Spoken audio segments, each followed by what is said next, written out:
Мансууруулах үйлчилгээтэй осны ургамлыг устгах ажлын үр нөлөөг дээшлүүлэх нь бүсчилсэн зөвлөгөөн 5 сарын 21-ээс 22-ны өдрүүдэд Орхон аймагт зохион байгуулагдлаа. Зөвлөгөөнд Монгол Улсын гэмт хэрэгээс урьдчилан сэргийлэх ажлын зохицуулах зөвлөлийн ажлын алба, цагдаагийн ерөнхий газрын хар тамхитай тэмцэх тасаг болон Батоникийн цэцэрлэгт хүрээлэн ургамал хамгаалал, эрдэм шинжилгээний хүрээлэн, шүүхийн шинжилгээний ерөнхий газар, Дархан уул, Орхон, Төв, Булган, Хөвсгөл аймгийн иргэдийн төлөөлөгчдийн хурлын дарга, байгаль орчны газар, хүнс хөдөө аж ахуйн газар, прокурор, Орхон аймгийн гэмт хэрэгээс урьдчилан сэргийлэх ажлын зохицуулах салбар зөвлөлийн гишүүд оролцлоо. За өнөөдөр Орхон аймагт зохион байгуулагдж байгаа энэ мансууруулах төрлийн ургамлын устгалтай холбоотой энэ хилцүүлгийг бид хийх шийдвэрийг хууль зүйн дотоод хэргийн яам дээр зохион байгуулагдсан өмнөх хилцүүлгээс гаргасан. Яагаад тэгэхээр цагдаагийн ерөнхий газрын хар тамхитай тэмцэх газартай хамтраад бид холбогдох бүхий л байгууллагуудыг оролцуулсан хилцүүлэг зохион байгуулсан. Сүүлийн үед одоо Монгол улсад бүртгэгдэж байгаа энэ хар тамхи болон мансууруулах мэдгэцэд нөлөөт бодистой холбоотой гэмтэргийн дийлэнхийг энэ мансууруулах үйлчилгээ бүхий зэрлэг олсны ургамал буюу канабис ургамлын хэрэглээ эзэлдэг байгаа. Тэгэхээр нэгэнт одоо Монгол улсын нутаг дэвсгэрт тодорхой одоо газруудад ургаж байгаа энэ ургамлыг устгах ажлыг бид жишээлбэл хийж байгаа хэдий ч энэ одоо гэмтрэг буурахгүй болон өсөх хандлагатай учраас үнэхээр одоо бид энэ дээр бол тодорхой шийдэл гаргах бүр зайлшгүй шаардлагатай байна. Тэгэд өнөөдөр Орхон аймагт зохион байгуулах энэ ажлыг бас гардаж зохион байгуулсан Орхон аймгийн иргэдийн төлөөлөгчдийн хурал гэмтрэгээс урьдчилан сэргийлэх ажлыг зохицуулах салбар зөвлөл болон бус холбогдох байгууллагуудад ташрамд бас талархал илэрхийлээ.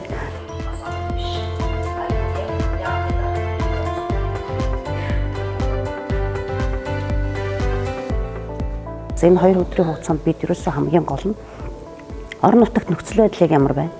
Ургамлын ер нь ургац байдал ямар хөө байна?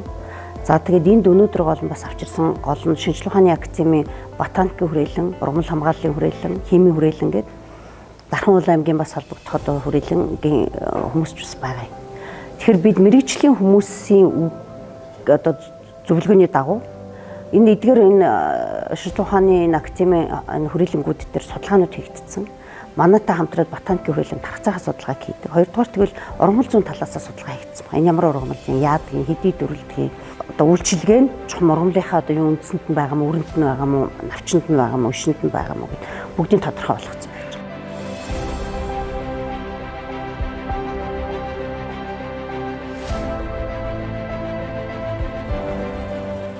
Хоёрдугаар тэгвэл бид нар хэдийгээр канабис ургамлаа устгах энэ ажил хийх явцдаа экологийн асуудлыг бол ерөөсөө хайж болохгүй юм байна. Ягаад тэгэхээр үүнтэй холбоотой хөрсний, усны, агаарын, дээрэс нь амьтны асуудал яригдана.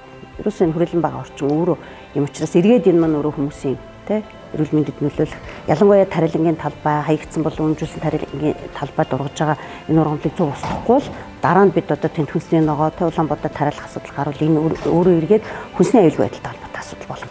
Тийм учраас өнөөдөр бид ерөөсөө цэвэр экологийн одоо экологт ямар нэгэн хор нөлөө байхгүй.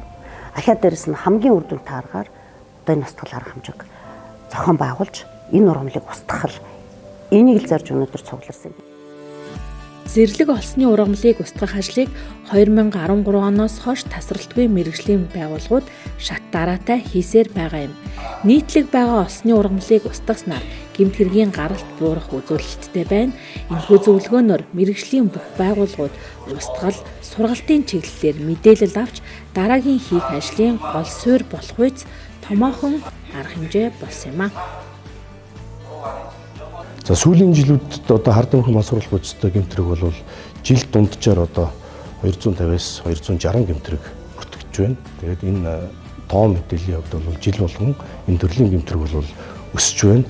За энэ төрлийн гэмтрэгтэй тэмцэхт бол ерөнхийдөө нийт гэмтрэгийн 70% бол одоо энэ дотоодын нийлүүлэлт буюу энэ байгаль дээр зэрлэгээр ургаж байгаа канабисын ургамалтай гэмтрэг бол бүртгэгддэг. За энэ 30% нь бол гадны улс орнуудаас Монгол улс руу нийлүүлж байгаа синтетик төрлийн бодисыг одоо улсын хилээр хууль бусаар нэвтрүүлж худалдан борлуулах одоо ашиглах гэмтрэг бүртгэж байгаа маа. За мөн энэ төрлийн гэмтрэгт холбогдож байгаа холбогдогчдын ус авч үзэх юм бол одоо насны хувьд бол залуучж байна. Энэ хүүхд залуучууд бол энэ төрлийн гэмтрэгт ихээр холбогдсон. За нийт одоо энэ холбогдогчдын 13-аас 35 насных нь бол 91.2%-ийг одоо эзэлж байна. Энэ нь бол одоо бид бүхэн бас энэ өсвөр өсний залуучууд энэ чиглэл рүү бас анхаарал хандуулах цаг болсон гэж харж байгаа.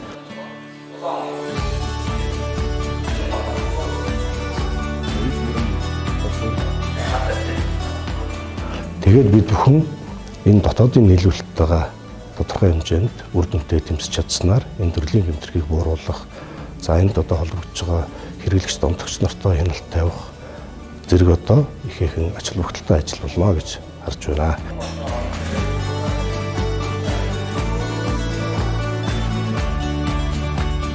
Монгол улсад гэмтэргээс суурьшлан сэргийлэх ажлыг зохицуулах зөвлөлийн ажлын албаны дарга Нэмгэрэл аргын баталсан удирдамж хөтөлбөрийн дагуу Орхон аймагт 2 өдөр энэ чиглэлийн гэмтэрхтэй тэмцэх хууль бус эргэлтээс одоо урьдчилан сэргийлэх зорилгоор уулзалт хилцүүлэг зохион байгуулагдаж 2 дахь өдрөө амжилттай үргэлжилж байна.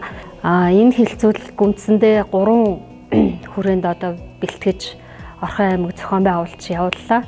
Нэгдүгээрт нь бол туршилт судалгааны талбай байгуулах, энэ төрлийн осны ургамлыг одоо тэмцэх, одоо ургалтыг сааруулах чиглэлээр устгалын үйл ажиллагааг одоо илүү одоо шинжлэх ухаанч болгох зорилгоор туршилт судалгааны талбай байгуулах газар дээр нь очиж танилцах.